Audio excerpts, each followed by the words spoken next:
Hello everyone, আসসালামু আলাইকুম। সবাইকে আমন্ত্রণ জানাচ্ছি আমাদের নিয়মিত আয়োজন নারী উদ্যোক্তার সাফল্য অনুষ্ঠানে, এবং সাথে আছি আমি হাসিনা আনসার নাহার। প্রিয় দর্শক, আপনারা জানেন প্রতি পর্বেই কিন্তু আমাদের স্টুডিওতে একজন নারী উদ্যোক্তা আমন্ত্রিত থাকেন। আজকে আমাদের স্টুডিওতে আমন্ত্রিত আছেন লাভলি লিপি আপু।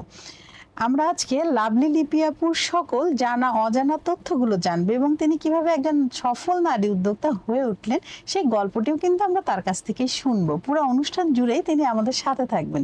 চলুন দর্শক, আমরা চলে যাই লাভলি লিপি আপুর কাছে। আপু কেমন আছেন? আলহামদুলিল্লাহ ভালো আছি, আপনি কেমন আছেন? আমি তো খুবই ভালো আছি, এবং আপনাকে দেখে আরো ভালো লাগছে। মাশাআল্লাহ, খুবই সুইট লাগছে।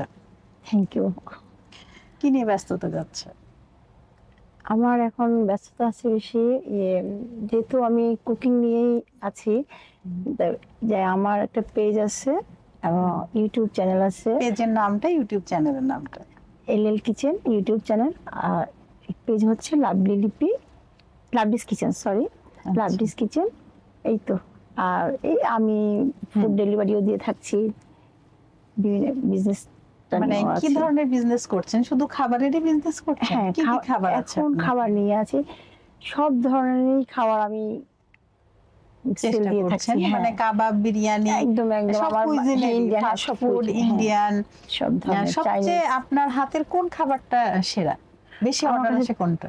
আমার সব ধরনের আসছে, বিশেষ করে কাচ্চি, আচ্ছা, আরাবিয়ান খাপসা, কাবাব, মানে এই টাইপের খাবারগুলো খুব ভালো যাচ্ছে আর কি। তো আমাদের এই যে নারী উদ্যোক্তার সাফল্য অনুষ্ঠানের দর্শকদের কবে আরাবিয়ান খাপসাটা খাওয়াবেন? ইনশাআল্লাহ খুব শীঘ্রই আমার ইচ্ছা আছে। আমি আমার যত ইয়ারা আছেন, শুভাকাঙ্ক্ষীরা আছেন, আমার প্রিয় আপু ভাই যারাই আছেন, আমি সবাইকে একদিন আমার বাসায় আমন্ত্রণ জানাবো। আচ্ছা, অনেক ধন্যবাদ। আপনি অনেক বিজনেস তো আছে, কিন্তু আপনি আসলে ফুড বিজনেসকে কেন আপনি বেছে নিলেন? আমি যদি সত্যি কথা বলতে চাই, আমি আসলে খেতে খুবই পছন্দ করি, আর খাওয়াতেও নিশ্চয়ই পছন্দ করি। যে রাধেশে চুলো বাঁধে, ওই যে একটা কথা আছে না, ওয়াও ওয়াও। বিশেষ করে যে ফুড প্লেটিং, এই জিনিসটা আমাকে খুবই আকর্ষণ করে। ওইটা থেকে মনে হচ্ছে আমার এই কুকিং এ আসাটা, এটাই আমার কাছে সবচেয়ে মনে হয় আর কি। আর আমি যখনই যে রান্নাটাই করি, সবাই খুব পছন্দ করে যে তোমার রান্নাটা তো খুব ভালো হয়েছে, তুমি কেন বিজনেস করছো না? তখনই আমার মাথায় আসলো আর কি, যে আমি শুধু শুধু এভাবে সবাইকে খাইয়ে খুশি করছি, কিন্তু আমি যখন অনেক বড় আয়োজন করতে যাব, তখন কিন্তু এটা আমি হয়তো শতভাগ দিতে পারবো না। তখন চিন্তা করলাম যে না, আমার একটা কোর্স করা দরকার। একদম। হ্যাঁ, আমার কি কি কোর্স করেছেন? আমি একদম ইন্টারকন্টিনেন্টাল, কি বলে, থাই, তারপর ইন্ডিয়ান, মানে আমার কি বলে, যা যা আপনার প্রয়োজন আমি সব কোর্সটাই কোথা থেকে করেছি। এটা হচ্ছে টমি মিয়া ইনস্টিটিউট থেকে আমি ডিপ্লোমা কোর্সটা। আচ্ছা, এটা কতদিনের ছিল? এটা 1 বছরের। তাহলে 1 বছরে তো আপনি অনেক কিছু শিখেছেন। সেখানে কি হাতে কলমে শিখিয়েছে, নাকি তারা করেছে আপনি দেখেছেন? না না, ওরা হাতে কলমে সবসময়।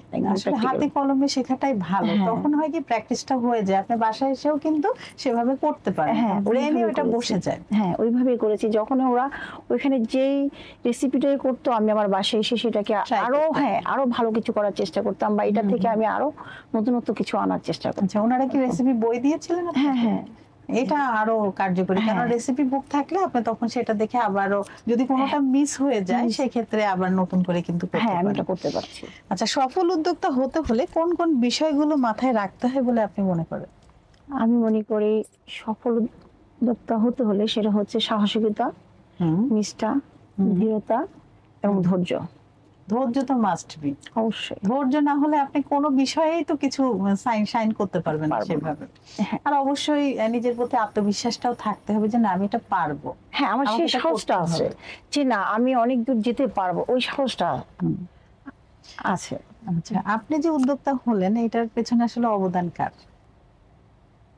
অবদান আমি যদি বলতে চাই, আসলে আমি এটা অনেক দুষ্ট ছিলাম, স্থিরতা ছিল না আমার ভিতরে। হ্যাঁ, স্থিরতা কোনো কিছুই নেই। এখন কি বাম পিঠে হয়েছে না ডান পিঠে? না না না, এখন তো অনেক অনেক শান্ত হয়ে গেছে, যেটা আসলে মনে হচ্ছে কাজ ছাড়া। হ্যাঁ, এটা ওরই অবদান। আমি মনে করি এটা আপনাদেরই এই কুষ্টিয়া, ঝিনাইদহ, যারা আছে তাদের আসলে আমি একটা ভাইয়া কুষ্টিয়ার। আপনাদেরকে আসলে আমি না ধন্যবাদ দিয়ে পারি না যে আমার মতো একটা মেয়েকে কি করে সে মানে একদম ঠান্ডা বানিয়ে ফেলেছে, স্থির করে কাজের ফেলেছে। একটা কাজের মধ্যেই সে আমাকে রাখতে পেরেছে বাহ। এবং এটাই তারই আমি মনে করি এটা তার ক্রেডিট। অবশ্যই, তাহলে কি অবদানটা ভাইয়াকে একদম একদম আমার কোনো কিছুই না, আমি মনে করি আমার কোনো কিছু নেই, প্রতিটা জায়গায় এই যে কিছু মানে ওর অবদানটাই আমার বেশি, সাহস ধৈর্য যে কোনো জায়গায় যে কোনো কিছুতে ওর ইয়েটা বেশি থাকে আর কি। অনেক সময় মনে হয় না যখন আপনি কোনো অ্যাওয়ার্ড পাচ্ছেন অথবা সার্টিফিকেট, তখন মনে হয় আসলে এটা ওরই জন্য, ওই পাওয়ার যোগ্য, এরকম কি মনে হয়? ভাইয়াকে বলে এগুলো আপনার সাথে শেয়ার করে না আপনি বলেন? খুশি হয় এটা বুঝি, কিন্তু ও কথা খুব কম বলে তো দেখা যাচ্ছে যে ওর নীরবতাটা আমি বুঝতে পারি এবং প্রত্যেকটা কাজের উৎসাহটা আমি বুঝতে পারি যে ও আমি যেখানে যেই সফলতা পাচ্ছি বা যেখানে যে এই যে বিভিন্ন জায়গায় আমি অ্যাওয়ার্ড কেস্ট বা যে সার্টিফিকেট পাচ্ছি, সে কিন্তু সব জায়গায় খুব হ্যাপি আমাকে নিয়ে। এই যে আমি কিছুদিন আগে ইন্ডিয়া বাংলাদেশে পরপর 2বার কিন্তু আমি উইনার হয়েছি, কিন্তু ওই যে ভিসার জন্য যেতে পারলাম না। আচ্ছা, ভিসার প্রবলেম ছিল। তো এই যে আপনি এত কিছু করলেন, এই যে সফলতা আসলো, নিশ্চয়ই প্রতিবন্ধকতা তো ছিলই, সেটা কি ছিল? বিশেষ করে এই যে করোনার সময় একটা সমস্যা তো সবার, আমার মনে হয় প্রতিটা ঘরে বা প্রতিটা সবাই এই জিনিসটা ফিল করতে পেরেছে যে যেহেতু সবাই বাসায় বসে গিয়েছেন লকডাউনের সময়, তখন একটা সমস্যা দেখা দিল, যেটা টাকার প্রবলেমটা। তারপরে তো যাই হোক আমি সাহস করি এই কুকিংটা তখনই আমার মাথায় একটু বেশি আসলো যে আমি বাসায় বসে এই কাজটা করতে পারি। আমি কিন্তু তার আগেও কিন্তু একজন ফ্যাশন ডিজাইনার, আমি জব করতাম। এই পরিচয়টা আমরা কিন্তু দর্শক আমরা কিন্তু লাভলি আপুর এই পরিচয়টা জানি না, তো সেই বিষয়ে একটু বলুন। এইটাও আমার একটা কাকতালীয় ভাবে হয়ে গিয়েছিল, যেটা আমি এটা বিয়ের আগের আমার ঘটনাটা, আমি একটা পেপারে সার্কুলার দিল, তখন আমি কিন্তু এই যে ফ্যাশন নিয়ে বিভিন্ন কাজগুলো আমি করতাম, যে বিবি রাসেলের কিছু কাজ ছিল, বিভিন্ন ক্রেকেট অঞ্জনস বা ধরেন ড্রেসিডেল, আমি ড্রেসিডেলে জব করতাম। তো বিভিন্ন জায়গায় যখন ওদের যে ফ্যাশনের যে ড্রেসগুলো দেখতাম, বিভিন্ন ঈদের সময় যে ফ্যাশন শো হতো, ওই দেখে আমাকে খুবই আকর্ষণ করতো। তারপরে আমি মনে হয় আমি একটু চিন্তা করতাম সবসময় যে আমি এই জায়গাটা যেতে পারলে আমার ভালো লাগবে মনে হয়। তখনই আমি একটা পেপারে তো সার্কুলার পেয়ে গেলাম, পেয়ে আমি মানে কোনো যে সিভি জমা দেওয়া কোনো কিছু না, শুধু ফোন করলাম। আচ্ছা আচ্ছা, ওজি অঞ্জনস ক্রিকেট 3 জায়গায় আমি করলাম। করার পর তারা শুধু তখনই বলে যে আপনারা আসেন আমাদের সাথে দেখা করেন। আর সবচেয়ে মানে খুশির খবর ছিল যে ঈদের সময় তো অনেক ডিজাইনার চলে যায় বা অনেক ওয়ার্কারাই হয়, এদিক সেদিক হয়, তখন দেখা যাচ্ছে যে ওরা ডাকলো, আমরা যখন খুললো অফিস আমরা গেলাম, যাওয়ার পর আমাদের কোনো কথাই বললো না, তোমরা কালকে থেকে করতে পারো। তাই? করার পরে যখন দেখলাম যে মানে আমাদের চাকরিটা ওকে, কিন্তু এখানে কথা আছে যে আমরা তো ফ্যাশন যে জগতে যাব, কিন্তু আমাদের তো একটা কোর্স করতে হবে বা আমাদের এই সম্পর্কে জানতে হবে, না জেনে তো আমি একটা কাজে যেতে পারি না। তখন আমাদের ওখানে অনেক ডিজাইনাররা ছিলেন, বড় বড় ভাই মানে যারা আগে থেকে আছেন, তো ওনারাই বললো যে এদেরকে আমরাই ট্রেন করতে পারবো, সমস্যা হবে না। তখন দেখা যায় আমাদেরকে 3 মাস সময় দেওয়া হলো। 3 মাসের মধ্যে আমরা শুধু যাতায়াত ভাড়াটা আমাকে দেওয়া হতো এবং দুপুরের লাঞ্চটা ফ্রি ছিল। তখন 3 মাসও আমার লাগেনি, আমি রাত দিন করে আমি সেই কাজগুলো উদ্ধার করে ফেলেছি একদম। যে আমি আমার আয়ত্ত করে ফেলেছি যে আমাকে ওই যে আমার যাতায়াত ভাড়া বা আমাকে লাঞ্চ দিবে 3 মাস ধরে, এটা আমি চাই না, আমি কাজটা চাই। আমার ওইটাই মানে মাথার মধ্যে সারাক্ষণ, মানে আমি ঘুমালেও মনে হয় স্বপ্নে দেখতাম আমি সারাক্ষণ আঁকাকি করছি, ডিজাইন নিয়ে ভাবছি সারাদিন, আমরা চিন্তা করি ওটাই তো আমাদের স্বপ্ন। তো তখন থেকে দেখা যাচ্ছে যে আমার খুব অল্প সময়ের মধ্যে আমি তাদেরকে কাজটা বুঝিয়ে দিতে পেরেছি এবং আমি নিজেই ডিজাইন দাঁড় করাতে পারছি। আমার ডিজাইনগুলো শোরুমে যাচ্ছে, দেশের বাইরে যাচ্ছে। আমার ম্যাগাজিনে অনেক ছবি আসছে, ফ্যাশন শো গুলাতে আমার ড্রেসগুলো যাচ্ছে। তখন তো মানে আমার নিজের কাছে আরো উৎসাহ বেড়ে গেল। তারপরে যে আমার ওই কাজগুলো আমি করছি, এর মধ্যে বিয়ে করলাম। জি। আচ্ছা, পরিচয়টা কিভাবে হয়েছে ভাইয়া? ওইখানে একসাথে, ও আর্টিস্ট, তারপর পার্ট টাইম জব করতো, সেখান থেকে একটা ভালো পরিচয় হয়ে গেল আর কি আমার সাথে। দেখা যাচ্ছে যে খুবই ভালো মনের একটা মানুষ, ঠান্ডা মাইন্ডের একটা মানুষ। মানে আমরা 13 জন ডিজাইনার ছিলাম সেখানে, সবচেয়ে একে একটু আলাদা মনে হতো, কেন জানি এত ধৈর্যশীল, মানে কোনো বিরক্ত নাই, সবাই বিরক্ত করছি, মানে কোনো আপনি বিরক্ত নাই। ভাবলেন যে উনি আপনাকে হ্যান্ডেলটা করতে পারবে। আর না না, এখানে ওর ফ্রেন্ডরা ছিল বেশি, ওই ফ্রেন্ডরাই দেখা যাচ্ছে যে আমাকে নিয়ে কথা বলতো ওরা। ও, অনেক। তারা উৎসাহিত ছিল হ্যাঁ, হ্যাঁ। যে ভাবি হোক আমাদের, হ্যাঁ, এরকম খুবই ওরা আচ্ছা, চাইতো এই দারুণ। ব্যাপারটা। আর ও দেখলাম যে না, খুব একটা ইয়ে করতো আগ্রহ ছিল না না, শুরুতে। আগ্রহ ছিল কিন্তু প্রকাশ করতো না, হ্যাঁ। চুপচাপ মানুষের। হ্যাঁ, এটা করতো না। কিন্তু সে যখন ঢাকায় এসে ইউরাতে ভর্তি হচ্ছে, তখনই সে এখানে পার্ট টাইম জবটা নিল। প্রপোজটা কে করেছিল? আসলে এটা আসলে কেউ কাউকে করার মতো হয়নি, হয়ে মানে গেছে। বলা বলি করতে করতে ভালো লাগাটা তৈরি হয়ে গেল। তো যার জন্য দেখা যাচ্ছে যে একটা সময় মানে আমরা মানে আর ওইভাবে আর ভালো লাগছে না, যে না, দেশ বড় কথা না, মনের মিলটা হচ্ছে বড় ব্যাপার।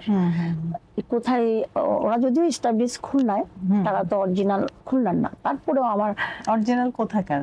ওরা যশোর, আর ওর নানার বাড়ি হচ্ছে কুষ্টিয়া, আচ্ছা মানে এই টাইপের। আচ্ছা, মানে এই দিকের এরিয়ার। তখন আমার মানে ওই দেশটা আমার কাছে বড় মনে হয়নি, কিন্তু আমার ভাই তো কখনো বিয়ে দিবে না এরকম আলাদা একটা দেশ, যেহেতু আমি নোয়াখালীর মেয়ে। ও আচ্ছা। আমাকে তো কখনো দিবে না। যাই হোক, তারপর আর ওই যে মনের মিল থাকলে যা হয়। কিন্তু আমারও কিন্তু বাবা নেই, আমি বাবা খুব একটা পাইনি, বাবার আদর পাইনি, কিন্তু বড় ভাই আমাকে বাবার আদর দিয়ে বড় করেছেন। কিন্তু দেখা যাচ্ছে যে আমি আমার মায়ের পাশ থেকে উঠে এসেছি, আমি কখনো ওইটাই উপলব্ধি করতে পারিনি যে আমি কার পাশ থেকে আসলাম। মানে হাজবেন্ডের এতটা আদর যত্নে সে আমাকে রেখেছে, তখন আমি ভাবলাম যে আসলে দেশ বড় কথা না, এখানে মানুষ বড় কথা। হ্যাঁ, আর আমার কেমন সেটা। হ্যাঁ, আর যাই হোক, এই তার ভালো দিক অনেকই ছিল। আমি অনেক রাগী ছিলাম, আমার সবকিছু রাগ থাকতো। একটা ভালো মানুষ তৈরি করার পিছনে তার হাত বেশি, তার অবদান বেশি। আমি মনে করি প্রত্যেকটা জায়গার পিছনে আমার হাজবেন্ড, এখনো আমার হাজবেন্ড। বাহ, চমৎকার। ভাইয়া যদি অনুষ্ঠানটা দেখে থাকেন তাহলে অবশ্যই তো খুশি হচ্ছেনই, আর আপুর জন্য বাসায় লাল গোলাপ রেখে দেন, কারণ আপু আপনার এত প্রশংসা করলো। উনি আপনাকে মিসও করেছে অনুষ্ঠানে, না আপু? বাসায় লাল গোলাপটা অবশ্যই চাই আপুর, কি বলেন? হ্যাঁ, রাখা তো উচিত। হ্যাঁ, আমি এত করছি, আমি জানি না আমার সময় আছে কিনা, আমি কি বলছি। আমার কিন্তু হাসপাতালের একটা ঘটনা আছে। এটা হচ্ছে আপনাদের মানে খুলনার নার্স, আর আমি হচ্ছে নোয়াখালীর মেয়ে। আর নোয়াখালীতে বিয়ে হয়েছে, আমি খুলনায় চলে গেছি। এখন মানে একটা কি বলে অদল বদল বা কি বলে পাল্টাপাল্টি একটা ব্যাপার। ওরা আমাকে, আমার যিনি ডাক্তার ছিলেন উনি বলতেছে যে এটা আমার একদম স্পেশাল পেশেন্ট। স্পেশাল অ্যানেস্থেশিয়া যিনি দেন উনি বলতেছে সবাই তোমার স্পেশাল হতে হবে, এটাই একা কেন? বলছে না না না, এটা একদম অন্যরকম। বলছে কারণ আমি দেখলাম যে ও ডাক্তারের কাছে আসে, মানে ও সব ভুলে যায়, কিন্তু হাজবেন্ড সব মনে থাকে। আমি এরকম হাজবেন্ড কোথাও দেখিনি, এত পেশেন্ট আমার দেখা হয়েছে, কিন্তু এটা একদম আলাদা। তো আসলে এটা যদিও আমি জানি না এটা কতটা রিলেটেড, আমি তারপরও তাকে যে আমি কত জায়গায় পরীক্ষা করে দেখেছি যে কতটা মানে একটা ভালো মনের মানুষ। না, অবশ্যই। তো ভাইয়া, আপনার জন্য অনেক অনেক শুভকামনা। এত ভালো একটা সুন্দর মিষ্টি বউ পেয়েছেন, কারণ এই বউ আপনার এত প্রশংসা করছে। সবাই কিন্তু আবার এভাবে প্রশংসা করে না। তারপর আমরা কিন্তু গল্প করতে করতে অনুষ্ঠানের একদম শেষ দিকে চলে এসেছে। আপনার কেমন লাগলো আমাদের অনুষ্ঠানে এসে? আমি আসলে বলে বোঝাতে পারবো না আমার কতটা ভালো লেগেছে। আর হাসিনা আনসার আপুর প্রোগ্রাম, এটা তো আমি কোনোভাবে মিস করতে পারি না, এটা আমার আসতেই হবে। আর নিশ্চয়ই এটা আপনিও বুঝতে পারেন আমি কতটা ফিল করি ব্যাপারটা। তা তো অবশ্যই। হ্যাঁ, আপনার জন্য অনেক অনেক শুভকামনা আপু, অনেক ধন্যবাদ। আপনি আপনার মূল্যবান সময় থেকে সময় বের করে আমার এক ডাকে সাড়া দিয়েছেন। আবারও নতুন কোনো আয়োজনে আপনার সাথে আমাদের দেখা হবে। ইনশাআল্লাহ। আপনাকে অসংখ্য ধন্যবাদ আমাকে এত সুন্দর একটা আয়োজনে ডাকার জন্য। Thank you. দর্শক, আপনারা যারা এতক্ষণ আমাদের সাথে ছিলেন, আপনাদের সবাইকে অসংখ্য ধন্যবাদ। এবং আপনারা চাইলেই কিন্তু আমাদের এই অনুষ্ঠানে যুক্ত হতে পারেন। যুক্ত হবার জন্য আমাদের এই যে প্রোগ্রামের পোস্টটা থাকবে, সেখানের কমেন্ট বক্সে গিয়ে আপনি আপনার নাম, পেজের নাম বা প্রতিষ্ঠানের নাম, আপনার মোবাইল নাম্বার এবং আপনার ডেজিগনেশন এবং শর্ট একটি সিভি কমেন্টসে দিয়ে দিবেন, এবং আমাদের অফিস থেকে কিন্তু আপনার সাথে যোগাযোগ করবে। দর্শক, আমরা কিন্তু অনুষ্ঠানের একদম শেষ দিকে চলে এসেছি, এখন আমার বিদায় নেওয়ার পালা। আবারও নতুন কোনো অতিথিকে নিয়ে আপনাদের সবার মাঝে আমি হাসিনা আনসার উপস্থিত হব। ততক্ষণ পর্যন্ত আপনারা সবাই ভালো থাকবেন, সুস্থ থাকবেন এবং আমাদের সাথে থাকবেন। আল্লাহ হাফেজ।